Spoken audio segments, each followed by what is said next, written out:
Ito ang latest chika, Ash dress, iniintrigang mabubuwag. Samut-sari ang naging reaksyon ng mga tsismosang kapitbahay nang magkasama sa isang event sina Andres Mulak at Kay Montinola.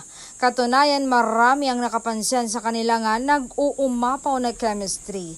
Then recently naman, inilaunch ang anthology ni Ashtin Olvega minus her ka-love team na si Andres. Sa nasabing anthology, solo flight muna ngiyang aktres pero sa isang episode ay katambal niya ang Korean star na si Lee Dae-won at ang singer na si Rob Daniel. Dahil dito, nagkaroon ng matinding bulong-bulungan ang mga katkatera.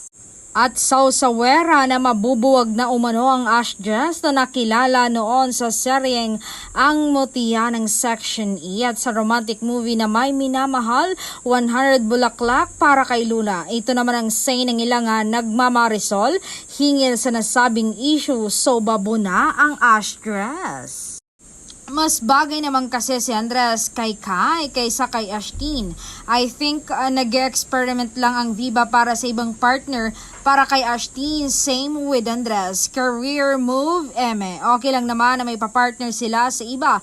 Talented na naman si Ashtin and kaya niyang magdala ng sariling pelikula given the right material. Gawan na lang kaya sila ng love triangle.